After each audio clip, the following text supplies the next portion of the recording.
So hi hello welcome back, ಎಲ್ಲರಿಗೂ ನಮಸ್ಕಾರ. Last ವಿಡಿಯೋದಲ್ಲಿ ಚಾಪ್ಟರ್ 5ನ ನಾವು ಎಕ್ಸ್ಪ್ಲನೇಷನ್ಸ್ನ ಕೊಟ್ಟಿದ್ವಿ. ಪರ್ವತ್ ಪ್ರದೇಶ್ ಪಾವಸ್ ಅನ್ನೋ ಪದ್ಯ ಏನಿದೆ ಅದರದ್ದು ಎಕ್ಸ್ಪ್ಲನೇಷನ್ನು, ಸಂದರ್ಭಗಳು, ವಿವರಣೆಗಳನ್ನು ಡಿಸ್ಕಸ್ ಮಾಡಿದ್ವಿ. ಸೊ ಈ ವಿಡಿಯೋದಲ್ಲಿ ಏನಪ್ಪ ಅಂದರೆ ಅದೇ ಚಾಪ್ಟರ್ನ 5th ಚಾಪ್ಟರ್ನ NCERT ಟೆಕ್ಸ್ಟ್ ಬುಕ್ಕಲ್ಲಿರುವಂಥ ಕ್ವಶನ್ಸ್ಗೆ ಆನ್ಸರ್ಸ್ ಯಾವ ಥರ ಮಾಡುವಂಥದ್ದು ಅಂತ ನೋಡೋಣ. ಸೊ ಇಲ್ಲಿ ನಾನು ಕೊಟ್ಟಿರೋಂಥ ಆನ್ಸರ್ಸ್ನೇ ನೀವು ಕಾಪಿ ಪೇಸ್ಟ್ ಮಾಡಿ ಅಂತ ಹೇಳೋದಿಲ್ಲ, ಅರ್ಥ ಮಾಡ್ಕೊಳ್ಳಿ, ಓನ್ ವರ್ಡ್ಸ್ ಹಾಕಿ ಆನ್ಸರ್ಸ್ನ ಕ್ರಿಯೇಟ್ ಮಾಡೋದಕ್ಕೆ ಟ್ರೈ ಮಾಡಿ, ಬಟ್ ಆನ್ಸರ್ ಸ್ವಲ್ಪ ಎಫೆಕ್ಟಿವ್ ಆಗಿರಲಿ. ಸೊ ಸ್ಟಾರ್ಟ್ ಮಾಡೋಣ. ಇದರಲ್ಲಿ 2 ಸೆಕ್ಷನ್ ಇದೆ. ಫಸ್ಟ್ ಸೆಕ್ಷನಲ್ಲಿ ನಿಮ್ನಲಿಖಿತ प्रश्नों के उत्तर दीजिए. ಅದರಲ್ಲಿ प्रश्न 1 ಏನಪ್ಪ ಅಂದ್ರೆ, पावस ऋतु में प्रकृति में कौन कौन से परिवर्तन आते हैं, कविता के आधार पर स्पष्ट कीजिए. पावस ऋतु में प्रकृति में कौन कौन से ಪರಿವರ್ತನ್ ಆತೆ ಹೇ ಅಂದರೆ, ಪಾವಸ್ ಋತು ಅಂದರೆ ಏನಂದೆ ನಾನು, ಮಳೆಗಾಲ ಅಂದರೆ ವರ್ಷಾ ಋತು. ಮಳೆಗಾಲದಲ್ಲಿ ಪ್ರಕೃತಿಯಲ್ಲಿ ಯಾವ ಯಾವ ಪರಿವರ್ತನೆಗಳು ಬರ್ತವೆ ಅನ್ನೋದು ನಾವು ಕವಿತಾಕ್ಕೆ ಆಧಾರ ಪರ್ ಸ್ಪಷ್ಟ ಕೀಜಿಯೇ, ಕವಿತೆಯ ಆಧಾರದ ಮೇಲೆ ಅದನ್ನು ನಾವು ಸ್ಪಷ್ಟನೆ ಪಡಿಸ್ಬೇಕು. ಹತ್ರ ನೋಡೋಣ. ಏನಪ್ಪ ಅಂದರೆ, ನಾವು ಆಲ್ರೆಡಿ ಡಿಸ್ಕಸ್ ಮಾಡಿದ್ದೀವಿ, ವರ್ಷಾ ಋತು ಮೇ मौसम हर पल बदलता है. सो फर्स्ट पैराग्राफಲ್ಲಿ ಮತ್ತು फर्स्ट पैराग्राफಲ್ಲಿ ನಾನು विवरणेली ಏನು ಹೇಳಿದ್ದೆ, कभी बारिश होती है, कभी धूप निकल आती है, और जो पर्वत है वो पुष्प रूपी आँखों से अपने महा आकार को अवलोक कर रहा है, जहाँ कहाँ जहाँ ताल है, जो ताल पला है चरणों के, पहाड़ के चरणों पे वो दर्पण का काम कर रहा है. सो ಇದನ್ನು ಡಿಸ್ಕಸ್ ಮಾಡಿ. ಕನ್ನಡದಲ್ಲಿ ಹೇಳಬೇಕು ಅಂದರೆ ನಾವು ಏನಪ್ಪ ಡಿಸ್ಕಸ್ ಮಾಡಿದ್ವಿ, ಮಳೆ ಪರ್ವತ ಪ್ರದೇಶದಲ್ಲಿ ಮಳೆ ಎಂಟ್ರಿ ಆಗಿದೆ. ಆ ಮಳೆಯಿಂದ ಏನಾಗ್ತಿದೆ, ಪ್ರತಿ ಕ್ಷಣ ಏನಾಗ್ತಿದೆ, ಪ್ರಕೃತಿ ಬದಲಾವಣೆ ಆಗ್ತಿದೆ. ಸೊ ಯಾವ ಥರ ಬದಲಾವಣೆ ಆಗ್ತಿದೆ ಅಂದರೆ, ಸ್ವಲ್ಪ ಹೊತ್ತು ಮಳೆ ಇರುತ್ತೆ, ಸ್ವಲ್ಪ ಹೊತ್ತು ಬಿಸಿಲು ಬರುತ್ತೆ. ಅದಾದಮೇಲೆ ಪರ್ವತ ತನ್ನ ಪುಷ್ಪ ರೂಪದಂತಹ ಕಣ್ಣುಗಳಿಂದ ತನ್ನ ಮಹಾಕಾರವನ್ನು ಅವಲೋಕನ ಮಾಡ್ತಿದೆ. ಎಲ್ಲಿ? ನೀರಿನಲ್ಲಿ. ಆ ನೀರು ಯಾವ ಥರ ಕೆಲಸ ಮಾಡ್ತಿದೆ, ಒಂದು ದೊಡ್ಡ ದರ್ಪಣ ಥರ, ಅಂದರೆ ಕನ್ನಡಿಯ ಥರ ಕೆಲಸ ಮಾಡ್ತಿದೆ. ಮತ್ತು ಸಡನ್ನಾಗಿ ಅದೇ ಮಳೆಯಿಂದ ಮಳೆ ನಿಂತ ಮೇಲೆ ಏನಾಗುತ್ತೆ ಅಂದರೆ, ಅಲ್ಲಿ ಫುಲ್ಲು ಮಂಜು ತುಂಬಿಕೊಂಡಿರುತ್ತೆ. ಅದು ಯಾವ ಥರ ಇರುತ್ತೆ, ಆಕಾಶನೇ ಭೂಮಿ ಮೇಲೆ ಬಿದ್ದಿರೋ ಥರ ಇರುತ್ತೆ. ಮತ್ತು ತಾಲ್ಸೆ ಧುವಾ ಉಟ್ರಹ ಅಂದರೆ ಕೆಳಗೆ ಇರುವಂಥ ಇದು ಏನಂತಾರೆ, ಕೆರೆಯಿಂದ ಹೊಗೆ ಎದ್ದೊಳ್ತಿರೋ ಥರ ಎಲ್ಲ ಕಾಣುತ್ತೆ ಅಂತ ಕವಿ ವರ್ಣನೆಯನ್ನು ಕೊಟ್ಟಿದ್ರು. ಅದನ್ನು ನಾವು ಉತ್ತರದಲ್ಲಿ ಹೇಗೆ ಬರೆಯೋದು, ವರ್ಷಾ ಋತು ಕೆ ಮೌಸಮ್ ಋತು ಮೇ ಮೌಸಮ್ ಹರ್ ಪಲ್ ಬದಲ್ತಾ रहता है. ಅಂದರೆ ವರ್ಷಾ ಋತು ಮಳೆಗಾಲದಲ್ಲಿ ಮೌಸಮ್ ಅಂದರೆ ವಾತಾವರಣ, ಹರ್ ಪಲ್ ಬದಲ್ತಾ रहता है ಪ್ರತಿ ಕ್ಷಣ ಬದಲಾವಣೆ ಆಗ್ತಾನೆ ಇರುತ್ತೆ. ಕಭಿ ತೇಜ್ ಬಾರಿಶ್ ಹೋತಿ ಹೈ ತೋ ಕಭಿ ಮೌಸಮ್ ಸಾಫ್ ಹೋ ಜಾತಾ ಹೈ. ಸೊ ಸಮ್ಟೈಮ್ಸ್ ಸ್ವಲ್ಪ ಹೊತ್ತು ತುಂಬ ಜೋರಾಗಿ ಮಳೆ ಬೀಳ್ತಿದ್ರೆ, ಸ್ವಲ್ಪ ಹೊತ್ತಿಗೆ ಏನು ಬೀಳ್ತಿರಲ್ಲ, ಎಲ್ಲ ಕ್ಲಿಯರ್ ಆಗಿರುತ್ತೆ. ಆ ಥರ ಅಲ್ಲಿ ಬದಲಾವಣೆ ಆಗ್ತಿರುತ್ತೆ. पर्वत अपनी पुष्प रूपी आँखों से अपने चरणों में स्थित तालाब में अपने आप को देखता हुआ प्रतीत हो रहा है. ಸೊ ಮತ್ತೆ ಇನ್ನೂ ನಮ್ಗೆ ಆ ಕವಿತೆಯಲ್ಲಿ ಏನಿತ್ತಪ್ಪ ಅಂದರೆ, पर्वत अपनी पुष्प रूपी आँखों से अपने चरणों में स्थित तालाब में अपने आप को देखता हुआ प्रतीत हो रहा है. ಯಾವ ಥರ ಅನ್ನಿಸ್ತಿದೆ, ಪರ್ವತವು ತನ್ನನ್ನು ತಾನು ಕೆಳಗಿರುವಂಥ ಕೆರೆಯಲ್ಲಿ ನೋಡ್ತಿದೆ ಅನ್ನೋ ಥರ ಅದು ನಮಗೆ ಕಾಣ್ತಿದೆ. ಬಾದಲೋं के धरती पर आ जाने के कारण ऐसा लग रहा है. ಅಂದರೆ ಮೋಡಗಳು ಭೂಮಿ ಮೇಲೆ ಬಂದಿರೋದು ನಮ್ಗೆ ಹೇಗೆ ಕಾಣ್ತಿದೆ ಅಂದರೆ, ಕಿ ಜೈಸೆ ಆಸ್ಮಾನ್ ಧರ್ತಿ ಪರ್ ಆ ಗಯಾ ಹೈ, ಇಡೀ ಆಕಾಶವೇ ಧರ್ತಿ ಮೇಲೆ, ಭೂಮಿ ಮೇಲೆ ಬಂದಿರೋ ಹಾಗೆ ಕಾಣ್ತಿದೆ. ಅವ್ರ ಕೋಹರಾ ಧುವೆ ಕಿ ತರ ಲಗ್ ರಹಾ ಹೈ ಅಂದರೆ ಎಲ್ಲ ತುಂಬು ಹೊಗೆ ತುಂಬಿಕೊಂಡಿರೋ ಥರ ಕಾಣ್ತಿದೆ. ಜಿಸ್ಕೆ ಕಾರಣ ಲಗ್ ರಹಾ ಹೈ ಕಿ ತಾಲಾಬ್ ಮೇ ಆಗ್ ಲಗ್ ಗಯಿ ಹೈ. ಅದು ಯಾವ ಥರ ಕಾಣ್ತಿದೆ, ಮಂಜು ನಮಗೆ ಕೆರೆಯಲ್ಲಿ ಬೆಂಕಿ ಬಿದ್ದಿರೋ ಥರ ಕಾಣ್ತಿದೆ ಅಂತ ಕವಿ ಹೇಳ್ತಾರೆ. ಸೊ ಸೇಮ್ ಆನ್ಸರ್ಸ್ ಬರಿಬೇಕು ಅಂತಿಲ್ಲ, ನಾವು ಲೈನ್ಸ್ನ ಮತ್ತು ವರ್ಡ್ಸ್ನ ಇಂಟರ್ಚೇಂಜ್ ಮಾಡ್ಬೋದು. ಸೊ ಅರ್ಥ ಮಾಡಿಕೊಂಡು ಬರೀರಿ ಅಷ್ಟೇ. ಇದರದ್ದು ಆಲ್ರೆಡಿ ಟ್ರಾನ್ಸ್ಲೇಷನ್ ಕನ್ನಡದಲ್ಲಿ ಕೊಟ್ಟಿದ್ದೀನಿ. ಆಬ್ವಿಯಸ್ಲಿ ನಮಗೆ ನಮ್ಮ ಭಾಷೆಯಲ್ಲಿ ಚೆನ್ನಾಗಿ ಅರ್ಥ ಆದರೆ ಅದನ್ನು ಬೇರೆ ಭಾಷೆಯಲ್ಲಿ ಜಸ್ಟ್ ನಮಗೆ ಪದಗಳ ಅವಶ್ಯಕತೆ ಇರುತ್ತೆ ಅಷ್ಟೇ. ಸೊ ಆ ಥರ ನಾವು ಆನ್ಸರ್ಸ್ನ ಮಾಡ್ಕೊಂಡು ಹೋಗ್ಬೋದು. ಕ್ವೆಶ್ಚನ್ ನಂಬರ್ 2 ಏನಪ್ಪ ಅಂದರೆ, ಮೇಘಲಾಕಾರ ಶಬ್ದ का क्या अर्थ है, कवि ने इस शब्द का प्रयोग यहाँ क्यों किया है. ಮೇಘಲಾಕಾರ, ಮೇಘಲಾಕಾರ ಅಂದರೆ ಏನು ನಾನು ಹೇಳಿದ್ದೆ, ಅದು ಈ ಥರ ಶೇಪ್, ಜಿಗ್ಜ್ಯಾಗ್ ಶೇಪ್ ಏನಿರುತ್ತೆ ಇದನ್ನ ನಾವು मेघलाकार ಅಂತೀವಿ। मेघलाकार का मतलब होता है करघनी के आकार जो कमर में बांधने का आभूषण होता है। ಸೊಂಟದಲ್ಲಿ ಕಟ್ಟುವಂಥ ಆಭೂಷಣ ಏನಿರುತ್ತೆ ಆ ಶೇಪಲ್ಲಿ ಇರುತ್ತೆ, ಅದನ್ನು ನಾವು ಮೇಘಲಾಕಾರ ಅಂತ ಕರಿತೀವಿ। ಕವಿ ನೆ ಇಸ್ ಶಬ್ದ ಕಾ ಪ್ರಯೋಗ ಯಹಾ ಕ್ಯೂ ಕ್ಯಾ ಹೈ, ಕವಿ ಈ ಶಬ್ದದ ಪ್ರಯೋಗವನ್ನು ಕವಿ ಅಂದರೆ ಪದ್ಯದಲ್ಲಿ ಯಾಕೆ ಹಾಕಿದ್ದಾರೆ ಅಂತ ಕೇಳ್ತಿದ್ದಾರೆ। ಯಾಕೆ ಅಂದರೆ ಪರ್ವತದ ಆಕಾರವನ್ನು ಸ್ಪಷ್ಟನೆ ಮಾಡೋದಕ್ಕೆ। ಸೊ ಆನ್ಸರ್ ಹೇಗಪ್ಪ ಇರುತ್ತೆ ಅಂದರೆ मेघलाकार शब्द का अर्थ है करघनी अर्थात कमर का आभूषण। कवि ने यहाँ इस शब्द का प्रयोग इसलिए किया है क्योंकि वर्षा ऋतु में पर्वतों की श्रृंखला करघनी की तरह टेढ़ी मेढ़ी लग रही है। अतः कवि ने पर्वतों की श्रृंखला की तुलना करघनी से की है। ಏನಪ್ಪ ಅಂತಿದ್ದಾರೆ मेघलाकार शब्द का अर्थ है, मेघलाकार ಶಬ್ದದ ಅರ್ಥ ಏನಪ್ಪ ಅಂದರೆ करघनी ಅರ್ಥಾತ್ ಏನಂತಾರೆ ಅದನ್ನು ಕಮಾನಿನಾಕಾರ ಅಥವಾ ಅರ್ಥಾತ್ ಕಮರ್ ಕಾ ಆಭೂಷಣ ಅಂದರೆ ಸೊಂಟದ ಪಟ್ಟಿ, ಅದು ಸೊಂಟಕ್ಕೆ ಕಟ್ಟುವಂಥ ಒಂದು ಆಭೂಷಣ ಇರುತ್ತೆ, ಅದರ ಥರ ಇದೆ ಅಂತ ಅದರ ಅರ್ಥ। ಕವಿನೇ ಯಹ ಈ ಶಬ್ದ ಕಾ ಪ್ರಯೋಗ ಇಸ್ಲಿಯೇ ಕಿಯಾ ಹೈ, ಯಾಕಪ್ಪ ಈ ಪದವನ್ನು ಇದರಲ್ಲಿ ಬಳಸ್ಕೊಂಡಿದ್ದಾರೆ ಅಂದರೆ ಈ ವರ್ಷಾ ಋತುವಲ್ಲಿ ಪರ್ವತೋಂಕಿ ಶೃಂಖಲ ಅಂದರೆ ಶೃಂಗಗಳು, ಇದನ್ನು ನಾವೇನಂತೀವಿ ಶೃಂಗಗಳು ಅಂತೀವಿ। ಈ ಪಾರ್ಟ್ಸ್ ಏನಿದೆ ಪೀಕ್ಸ್ ಏನಂತೀವಿ ಅದು करघनी की तरह टेढ़ी मेढ़ी लग रही है। करघनी ಅಂದರೆ ಒಂದು ಆಭೂಷಣದ ಥರ ಈ ಪರ್ವತ ಶ್ರೇಣಿ ನಮಗೆ ಕಾಣ್ತಿದೆ, ಅದಕ್ಕೆ ಆ ಪದವನ್ನು ಇಲ್ಲಿ ಯೂಸ್ ಮಾಡಿದೆ। ಅತಃ ಕವಿ ನೆ ಪರ್ವತೋं की श्रृंखला की तुलना करघनी से की है। ಸೊ ಕವಿ ಇಲ್ಲಿ ಏನು ಮಾಡಿದ್ದಾರೆ, ಈ ಪರ್ವತ ಶ್ರೇಣಿಯ ಆಕಾರವನ್ನು ಆಭೂಷಣಕ್ಕೆ, ಅದು ಸೊಂಟಕ್ಕೆ ಕಟ್ಟುವಂಥ ಆಭೂಷಣಕ್ಕೆ ಹೋಲಿಕೆ ಮಾಡಿದ್ದಾರೆ, ಅದಕ್ಕೆ ಈ ಪದವನ್ನು ಪದ್ಯದಲ್ಲಿ ಉಪಯೋಗ ಮಾಡಿದ್ದಾರೆ। नेक्स्ट क्वेश्चन ನೋಡೋಣ। क्वेश्चन नंबर 3, सहस्रदृग सुमन से क्या तात्पर्य है?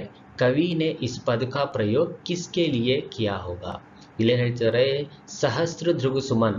ಸಹಸ್ರದೃಗ್ ಸುಮನ್ ಅಂದ್ರೇನು ನಾನು ಹೇಳಿದ್ದೆ, ಸಹಸ್ರ ಮೀನ್ಸ್ ಸಾವಿರಾರು, ದೃಗ್ ಮೀನ್ಸ್ ಆಂಖೆ ಮೀನ್ಸ್ ಕಣ್ಣುಗಳು, ಸುಮನ್ ಮೀನ್ಸ್ ಹೂವುಗಳು।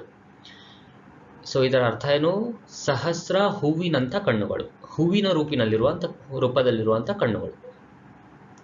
कवि ने इस पद का प्रयोग किसके लिए किया होगा? ಯಾಕೆ ಕವಿ ಈ ಪದವನ್ನು ಕವಿತೆಯಲ್ಲಿ ಉಪಯೋಗಿಸಿದ್ದಾರೆ ಇದನ್ನು ಹೇಳಬೇಕು। ಯಾಕೆ सहस्रदृग सुमन से कवि का तात्पर्य पहाड़ों पर खिले हजारों फूल से है।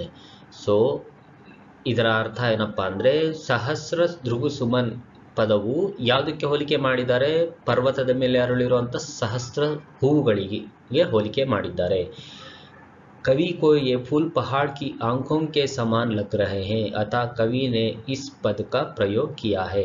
ಯಾಕೆ ಈ ಪದದ ಪ್ರಯೋಗ ಮಾಡಿದ್ದಾರೆ ಅಂದರೆ ಕವಿಗೆ ಆ ಹೂವುಗಳು ಕಣ್ಣುಗಳ ರೂಪದಲ್ಲಿ ಕಾಣ್ತಿದೆ, ಅದಕ್ಕೆ ಕವಿ ಈ ಪದವನ್ನು ಅಲ್ಲಿ ಬಳಸ್ಕೊಂಡಿದ್ದಾರೆ। ಸೊ ಸಿಂಪಲ್ ಅಲ್ವಾ, ಯಾಕೆ ಬಳಸ್ಕೊಂಡಿದ್ದಾರೆ ಅಂದರೆ ಹೂವುಗಳು ಕಣ್ಣುಗಳ ಥರ ಕಾಣ್ತಿದ್ವು, ಅದಕ್ಕೆ ಬಳಸ್ಕೊಂಡಿದ್ದಾರೆ, ಸಿಂಪಲ್। नेक्स्ट क्वेश्चन ನೋಡೋಣ। कवि ने तालाब की समानता किसके साथ दिखाई है और क्यों? ಕವಿ ತಾಲಾಬ್ ಅಂದರೆ ಕೆರೆಯನ್ನು ಯಾವುದಕ್ಕೆ ಸಮಾನವಾಗಿ ಹೋಲಿಸಿದ್ದಾರೆ ಮತ್ತು ಯಾಕೆ ಹೋಲಿಸಿದ್ದಾರೆ? ಕವಿ ಕೆರೆನ ಯಾವುದಕ್ಕೆ ಹೋಲಿಸಿದ್ದಾರೆ? ಕನ್ನಡಿಗೆ, ವಿಶಾಲ ದರ್ಪಣ್ಗೆ ಹೋಲಿಸಿದ್ದಾರೆ। ಯಾಕೆ ಅಂದರೆ ಅದರಲ್ಲಿ ಏನು ಪರ್ವತದ ಪ್ರತಿಬಿಂಬ ಕಾಣ್ತಿತ್ತು, ಅದಕ್ಕೆ। कवि ने तालाब की समानता आईने के साथ दिखाई है क्योंकि तालाब पर्वत के लिए आईने का काम कर रहा है, वह स्वच्छ और निर्मल दिखाई दे रहा है। ಯಾಕಪ್ಪ ಅಂದರೆ ಫಸ್ಟ್ ಏನಪ್ಪ ಅಂದರೆ ಕವಿ ने तालाब की समानता आईने के साथ दिखाई गई है ಅಂದರೆ ಕವಿಯು ಕೆರೆಯನ್ನು ಅಂದರೆ ಆ ಕೊಳವನ್ನು ಕನ್ನಡಿಗೆ ಹೋಲಿಸಿದ್ದಾನೆ। ಯಾಕಂದರೆ ಆ ಕೆರೆಯು ಪರ್ವತಕ್ಕೆ ಒಂದು ಕನ್ನಡಿಯ ಕೆಲಸವನ್ನು ಮಾಡ್ತಿದೆ, ಪರ್ವತದ ಪ್ರತಿಬಿಂಬವನ್ನು ತೋರಿಸ್ತಿದೆ, ಆ್ಯಂಡ್ ಜೊತೆಗೆ ಅದು ಅಡಿಷನಲ್ ಏನಪ್ಪ ಅಂದರೆ ಆ ಕೆರೆ ಸ್ವಚ್ಛ ಮತ್ತು ನಿರ್ಮಲವಾಗಿದೆ, ಎಷ್ಟು ಕ್ಲೀನ್ ಆ್ಯಂಡ್ ಕ್ರಿಸ್ಟಲ್ ಕ್ಲಿಯರ್ ಆಗಿದೆ ಅಂದರೆ ಅದು ಕನ್ನಡಿ ಥರ ನಮಗೆ ಕಾಣ್ತಿದೆ, ಅದಕ್ಕೆ ಕವಿಯು ಆ ಕೆರೆಯನ್ನು ಆಯ್ನೆಗೆ ಮೀನ್ಸ್ ಕನ್ನಡಿಗೆ ಹೋಲಿಸಿದ್ದಾನೆ। ಸೊ ನೆಕ್ಸ್ಟ್ ಕ್ವೆಶ್ಚನ್ ನೋಡೋಣ। क्वेश्चन नंबर 5, पर्वत के हृदय से उठकर ऊंचे ऊंचे वृक्ष आकाश की ओर क्यों देख रहे थे और वे किस बात को ಪ್ರತಿಬಿಂಬಿತ್ करते हैं? ಸೊ ಇಲ್ಲೇನಪ್ಪ ಹೇಳ್ತಾರೆ ಅಂದರೆ पर्वतದ ಹೃದಯದಿಂದ ಪರ್ವತಕ್ಕೆ ಹೃದಯ से उठ उठ कर ऊंचे ऊंचे वृक्ष ಅಂದರೆ ಉದ್ದವಾದ ಮರಗಳು ಪರ್ವತದ ಹೃದಯದಿಂದ ಎದ್ದು ಆಕಾಶವನ್ನ ಯಾಕೆ ನೋಡ್ತಿದ್ದಾವೆ, ಆಕಾಶ की ओर क्यों देख रहे थे और वे किस बात की प्रतिबिंबित करते हैं ಅಂದ್ರೆ ಅವು ಯಾವ ಒಂದು ಮಾತನ್ನ ಪ್ರತಿಬಿಂಬಿಸ್ತಿದ್ದಾವೆ, ಅಂದ್ರೆ ಅವು ಏನನ್ನ ಹೇಳ್ತಿದ್ದಾವೆ ಅನ್ನೋದು ನಮಗೆ ಕ್ವೆಶ್ಚನ್. ಸೊ ಏನು ಹೇಳ್ತಿದ್ದಾರೆ, ಪರ್ವತದ ಹೃದಯದಿಂದ ಎದ್ದಿರುವಂಥ ಮರಗಳು ನಮ್ಮನ್ನ ಏನು ನಿರಂತರ ಬೆಳೀತಿರಬೇಕು ಅನ್ನೋ ಮಹತ್ವಾಕಾಂಕ್ಷೆ ಇರಬೇಕು ಅಂತ ನಮಗೆ ಒಂದು ಮೆಸೇಜ್, ಒಂದು ಸಂದೇಶವನ್ನ ಕೊಡ್ತಿದ್ದಾವೆ. ಸೊ ಅದನ್ನ ನಾವಿಲ್ಲಿ ಎಕ್ಸ್ಪ್ಲೈನ್ ಮಾಡಬೇಕು. पर्वत पर उगे ऊंचे ऊंचे वृक्ष चिंता में डूबे हुए लग रहे हैं जिसे वे शांत आकाश को छूना चाहते हो. ಸೊ ಪರ್ವತದ ಹೃದಯದಲ್ಲಿ ಅಂದರೆ ಪರ್ವತದ ಮೇಲೆ ಬೆಳೆದಿರುವಂಥ ಊಂಚೆ ಊಂಚೆ ವೃಕ್ಷ ಉದ್ದ ಮರಗಳು ಚಿಂತಾಮೆ ಡೂಬೆ ಹುಯೆ ಲಗ್ ರಹೆ, ಚಿಂತೆಯಲ್ಲಿ ಮುಳುಗಿರೋ ಥರ ಕಾಣ್ತಿದ್ದಾವೆ. ಹೇಗಂದ್ರೆ ಅವು ಅಶಾಂತ ಆಕಾಶವನ್ನ ಮುಟ್ಟಬೇಕು ಅನ್ನೋ ಒಂದು ಮಹತ್ವಾಕಾಂಕ್ಷೆಯನ್ನ ಇಟ್ಕೊಂಡಿರೋ ಥರ ಕಾಣ್ತಿದೆ. ये वृक्ष मनुष्यों की सदा ऊपर उठने और आगे बढ़ने की ओर संकेत कर रहे हैं. ಇವು ಏನು ಹೇಳ್ತಿದ್ದಾವೆ, ಮನುಷ್ಯರು ಪ್ರತಿ ಸಲಿ ಆಕಾಶವನ್ನು ಮುಟ್ಟುವಂಥ ಛಲ ಹೊಂದಿರಬೇಕು ಅಂತ ನಮಗೆ ಹೇಳ್ತಿದ್ದಾವೆ, ಅಂದರೆ ಸಂದೇಶವನ್ನು ಕೊಡ್ತಿದ್ದಾವೆ ಅಂತ ಕವಿ ಇಲ್ಲಿ ಹೇಳಿದ್ದಾರೆ. ಸೊ ಇದನ್ನು ನಾವು ಸಿಂಪಲ್ ವರ್ಡ್ಸಲ್ಲಿ ಬರೆದ್ರೆ ಸಾಕಾಗುತ್ತೆ. क्वेश्चन नंबर 6, शाल के वृक्ष भयभीत होकर धरती में क्यों धस गए हैं.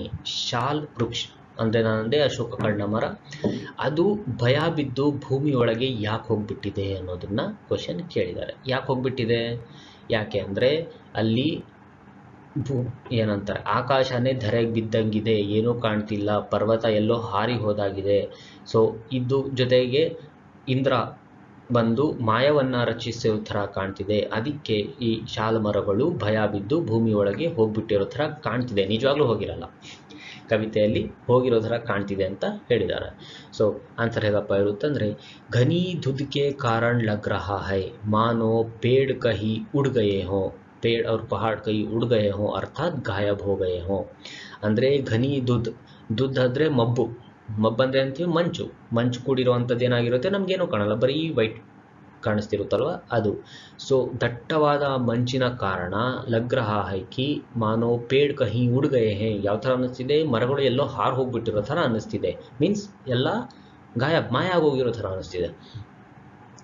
ऐसा लग रहा है कि पूरा आकाश ही धरती पर आ गया हो, केवल झरने की आवाज़ ही सुनाई दे रही है. ಯಾವ ಥರ ಅನ್ನಿಸ್ತಿದೆ ಅಂದರೆ ನಮಗೆ ಇಡೀ ಆಕಾಶವೇ ಭೂಮಿ ಮೇಲೆ ಬಿದ್ದೋಗಿರೋ ಥರ ಅನ್ನಿಸ್ತಿದೆ, ನಮಗೆ ಬರೀ ಜಲಪಾತಗಳ ಸದ್ದು ಮಾತ್ರನೇ ಕೇಳಿಸ್ತಿದೆ. प्रकृति का ऐसा भयानक रूप देखकर शाल के पेड़ डरकर धरती के अंदर धस गए हैं.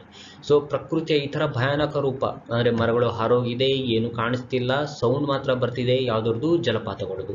ಅದಕ್ಕೆ ಈ ಥರ ಭಯಾನಕ ಪ್ರಕೃತಿಯ ರೂಪವನ್ನು ಕಂಡು ಈ ಶಾಲು ಮರಗಳು ಅಂದರೆ ಅಶೋಕ ಕಣ್ಣ ಮರಗಳು ಏನಿದ್ದಾವೆ ಅವು ಭೂಮಿಯ ಒಳಗೆ ಬಚ್ಚಿಕೊಂಡ್ಬಿಟ್ಟಿದ್ದಾವೆ. ಇಷ್ಟೇ ಆನ್ಸರು. क्वेश्चन नंबर 7, झरने किसके गौरव का गान कर रहे हैं. बहते हुए झरने की तुलना किससे की जाती है.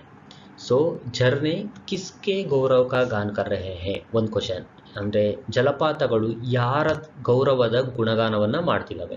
ಆಬ್ವಿಯಸ್ಲಿ ನಮ್ಗೆ ಆನ್ಸರ್ ಗೊತ್ತು, ಯಾವುದ್ರದ್ದು, ಪರ್ವತಗಳ ಗೌರವದ ಗುಣಗಾನವನ್ನು ಮಾಡ್ತಿದ್ದಾವೆ. ಬಹತೆ ಹುಯೆ ಝರ್ನೆ ಕಿ ತುಲನಾ ಕಿಸ್ಸೆ ಕಿ ಗೈ ಹೇ. ಸೊ ಪ್ಯಾರಾಗ್ರಾಫ್ ಸೆಕೆಂಡಲ್ಲಿತ್ತು, ಹರಿಯುತ್ತಿರುವ ಜಲಪಾತಗಳು ಯಾವ ಥರ ಕಾಣ್ತಿದ್ವು ಅಂದರೆ ಮುತ್ತಿನ ಸರಗಳಿಗಿಂತಾನೂ ಹೆಚ್ಚು ಸುಂದರವಾಗಿ ಕಾಣ್ತಿದ್ವು. ಸೊ ಇಲ್ಲಿ ಝರ್ನೆ ಕೋ ಕಿಸ್ಕೆ ಸಾಥ್ ತುಲನಾ ಗಯೆ ಹೇ, ಮೋತಿ ಕೆ ಮಾಲಾ ಕೆ ಸಾಥ್. ಇಲ್ಲಿ ತುಲನಾ ಮೋತಿಯೋಂ ಸೆ ಕಿ ಗೈ ಹೇ ಅಂತ ಹೋಗೋದು, ಅಥವಾ ಮೋತಿಯೋಂ ಕೆ ಮಾಲಾ ಸೆ ತುಲನಾ. ಸೊ ಆನ್ಸರ್ ಏನಪ್ಪ ಅಂದರೆ, झरने पर्वतों के गौरव का गान कर रही हैं और बहते हुए झरने की तुलना चमकदार ಮೋತಿಯೋನ್ ಸೆ ಕಿ ಗೈ ಹೇ. ಅಂದರೆ ತುಂಬ ಮಿಂಚಾಗಿರುವಂಥ ಮುತ್ತುಗಳಿಗೆ ಹೋಲಿಸಿದ್ದಾರೆ ಅಂತ ಹೇಳ್ತಿದ್ದಾರೆ. ಸೊ ಬಂದ್ವಿ ಸೆಕೆಂಡ್ ಪಾರ್ಟ್. ಫಸ್ಟ್ ಪಾರ್ಟಲ್ಲಿಗೆ ಆಯಿತು. ಸೆಕೆಂಡ್ ಪಾರ್ಟ್ ಏನಪ್ಪ ಅಂದರೆ ನಿಮ್ನಲಿಖಿತ ಕಾ ಭಾವ ಸ್ಪಷ್ಟ ಕೀಜಿಯೇ. ಸೊ ನಾವು ಏನೇನು ವಿವರಣೆ ಕೊಟ್ಟಿರ್ತೀವಿ ಪ್ಯಾರಾಗ್ರಾಫ್ಸ್ಗೆ, ಅದೇ ವಿವರಣೆನ ನಾವು ಸಿಂಗಲ್ ಲೈನ್ಸ್ಗೆ ಅದಕ್ಕೆ ಬೇಕಾಗಿರುವಂಥದ್ದನ್ನು ತೆಗೆದು ಹಾಕಿದ್ರೆ ಅದೇ ಇದಕ್ಕೆ ಆನ್ಸರ್ಸ್ ಆಗೋಗ್ತವೆ. ಸೊ ಕವಿಯ ಭಾವ ಏನು ಹೇಳ್ತಿದೆ, ಹೇ ಟೂಟ್ ಪಡಾ ಭೂಪರ್ ಅಂಬರ್. ಹೇ ಟೂಟ್ ಪಡಾ ಭೂಪರ್ ಅಂಬರ್ ಅಂದರೆ ಆಕಾಶವೇ ಭೂಮಿಯ ಮೇಲೆ ಬಿದ್ದೋಗಿರೋ ಥರ ಇದೆ ಅಂತ. ಸೊ ಇಲ್ಲಿ ಕವಿಯ ಭಾವ ಏನು ಹೇಳ್ತಿದೆ, घनी धुंध के कारण लग रहा है कि मानो पूरा आकाश ही धरती पर आ गया हो, केवल झरने की आवाज़ ही सुनाई दे रही है. ಸೊ ಕವಿಯ ಭಾವ ಏನಪ್ಪ ಅಂದರೆ ಘನಿ ಧುಂದ್ಗೆ ಕಾರಣ ಅಂದರೆ ಆ ದಟ್ಟವಾದ ಮಂಜಿನ ಕಾರಣ, ತುಂಬ ಮಂಜು ಕೂಡಿರೋದ ಕಾರಣ, ಮಾನೋ ಪೂರ ಆಕಾಶ ಈ ಧರ್ತಿ ಪರ್ ಆಗಯ ಹೈ, ಏನು ಅನ್ನಿಸ್ತಿದೆ ಅಂದರೆ ಇಡೀ ಆಕಾಶವೇ ಭೂಮಿಯ ಮೇಲೆ ಬಿದ್ದೋಗಿರೋ ಥರ ಅನ್ನಿಸ್ತಿದೆ. ಸೊ ಜೊತೆಗೆ ಬರೀ ನಮಗೆ ಜಲಪಾತಗಳ ಸದ್ದು ಮಾತ್ರ ಕೇಳಿಸ್ತಿದೆ. ಸೊ ಇಲ್ಲಿ ಕವಿಯ ಭಾವ ಏನಪ್ಪ ಅಂದರೆ ಮಂಜು ಕೂಡಿರೋ ಕಾರಣ ನಮಗೆ ಆಕಾಶವು ಕೆಳಗೆ ಬಿದ್ದೋಗಿರೋ ಥರ ಕಾಣ್ತಿದೆ. ಯೋ ಜಲದ್ ಯಾನ್ ಮೇ ವಿಚರ್ ವಿಚರ್ ಥಾ ಇಂದ್ರ ಖೇಲ್ತಾ ಇಂದ್ರಜಾಲ್. ಇಲ್ಲೇನು ಹೇಳ್ತಿದ್ದಾರೆ, ಯೋ ಜಲದ್ ಯಾನ್ ಮೇ ವಿಚರ್ ವಿಚರ್ ಥಾ ಇಂದ್ರ ಖೇಲ್ತಾ ಇಂದ್ರಜಾಲ್. ಸೊ ಇದರಲ್ಲಿ ನಾವು ಅರ್ಥ ತಿಳ್ಕೊಂಡಿದ್ವಿ. ಜಲದ್ ಯಾನ್ ಅಂದರೆ ಏನಪ್ಪ ಅಂದರೆ ಮೋಡ ರೂಪಿ ವಿಮಾನ, ಅಂದರೆ ಮೋಡದಂತಹ ವಿಮಾನ ಅಥವಾ ಮೋಡದಲ್ಲಿರುವಂಥ ವಿಮಾನ. ಮೇ ವಿಚರ್ ಅಂದರೆ ಸುತ್ತಾಡ್ತಿರೋ ಅಂಥ ಇಂದ್ರ ದೇವ. ಖೇಲ್ತಾ ಇಂದ್ರಜಾಲ್ ಅಂದರೆ ಮಾಯಾಜಾಲ, ಮಾಯ ಮಾಡ್ತಿರೋಂಥದ್ದು ಅಥವಾ ಮ್ಯಾಜಿಕ್ ಮಾಡ್ತಿರೋಂಥದ್ದು.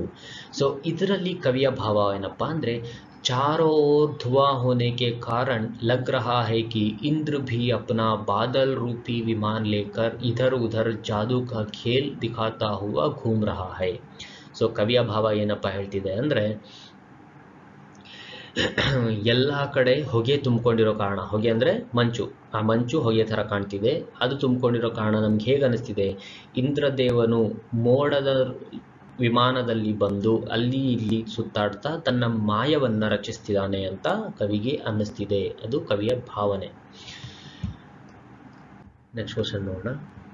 गिरिवर के उर से उठ उठ कर उच्चाकांक्षाओं से तरुवर है झाक रहे नीरव नभ पर अनिमेश अटल ಕುಂಚಿಂತಾ ಪರ್. ಸೊ ಇದರದ್ದು ಕಂಪ್ಲೀಟ್ ನಾನು ವಿವರಣೆ, ಅದು ಸಂದರ್ಭ ಮತ್ತು ವಿವರಣೆಯಲ್ಲಿ ಹೇಳಿದ್ವಿ, ಅದನ್ನೇ ಬರೆದ್ರೆ ಆಗುತ್ತೆ. इसका आंसर है गिरिवर का मतलब होता है पहाड़ ಅಂದರೆ ಪರ್ವತ. उठ उठ कर उच्चाकांक्षा ಅಂದರೆ ಮಹತ್ವಾಕಾಂಕ್ಷಾ. तरुवर का मतलब है पेड़ ಅಂದರೆ ಮರಗಳು. है झाक रहे नीरव नभ पर, नीरव नभ ಅಂದರೆ ಶಾಂತ ಆಕಾಶ. अनिमेश का मतलब होता है एकटक ಅಂದರೆ ಸ್ಥಿರವಾಗಿ. ಅಟಲ್ ಕುಚ್ ಚಿಂತಾಪರ್ ಅಂದರೆ ಚಿಂತೆಯಲ್ಲಿ ಮುಳುಗಿರೋವಂಥದ್ದು. ಸೊ ಈ ಪದಗಳ ಅರ್ಥ ನಾನು ಆಲ್ರೆಡಿ ಹೇಳಿದ್ದೀನಿ, ಮತ್ತೆ ರಿಪೀಟ್ ಮಾಡ್ತಿದ್ದೀನಿ ಅಷ್ಟೇ. ಇದಕ್ಕೆ ಆನ್ಸರ್ ಏನಪ್ಪ ಅಂದರೆ ಗಿರಿವರ್ ಕೆ ಉರ್ಸೆ ಉಟ್ಟುಕರ್ ಅಂದರೆ ಪರ್ವತದ ಹೃದಯದಿಂದ ಬೆಳೆದಿರುವಂಥ ಮರಗಳು ತಮ್ಮ ಮಹತ್ವಾಕಾಂಕ್ಷೆಯಿಂದ ಮೇಲೆ ಶಾಂತ ಆಕಾಶವನ್ನು ನೋಡ್ತಿದ್ದಾವೆ. ಯಾವ ಥರ ನೋಡ್ತಿದ್ದಾವೆ, ತಟಸ್ಥವಾಗಿ, ಅನಿಮೇಷದಿಂದ ಅಂದರೆ ಕಣ್ಣು ಕೂಡ ಮಿಟಕಿಸದೆ ಏನೋ ಚಿಂತೆಯಲ್ಲಿ ಮುಳುಗಿರೋ ಥರ ನೋಡ್ತಿದ್ದಾವೆ. ಇದರಲ್ಲಿ ಕವಿಯ ಭಾವನೆ ಏನು, पहाड़ों के हृदय से उठकर अनेकों पेड़ ऊंचा उठने की इच्छा लिए एकटक दृष्टि से स्थिर होकर शांत आकाश को इस तरह देख रहे हैं मानो वो किसी चिंता में डूबे हुए हो. ಅಂದರೆ ಪರ್ವತದ ಹೃದಯದಿಂದ ಬೆಳೆದಿರುವಂಥ ಮರಗಳು ಮೇಲೆ ಬೆಳಿಬೇಕು ಅನ್ನೋ ಮಹತ್ವಾಕಾಂಕ್ಷೆಯಿಂದ ಆ ಶಾಂತ ಆಕಾಶವನ್ನು ಯಾವ ಥರ ನೋಡ್ತಿದ್ದಾವೆ ಅಂದರೆ ಮಾನೋ ಕಿ ಚಿಂತಾ ಮೇ ಡೂಬೆ ಹುಯೆ ಹೇ ಅಂದರೆ ಒಂದು ಚಿಂತೆಯಲ್ಲಿ ಮುಳುಗಿರೋ ಥರ ಅನ್ನಿಸ್ತಿದೆ. ಆ ಥರ ಮರಗಳು ತಟಸ್ಥವಾಗಿ ಆಕಾಶವನ್ನು ನೋಡ್ತಿದೆ. ಅರ್ಥಾತ್ ಹಮೇ ನಿರಂತರ ಊಂಚಾ ಉಂಠನೆ ಕಿ ಪ್ರೇರಣಾ ದೇ ರಹೆ, ನಿರಂತರವಾಗಿ ನಮ್ಮನ್ನು ಬೆಳೆಯೋದಕ್ಕೆ ಅವು ಪ್ರೇರಣೆಯನ್ನು ಕೊಡ್ತಿದ್ದಾವೆ, ಒಂದು ಸಂದೇಶವನ್ನು ಕೊಡ್ತಿದ್ದಾವೆ.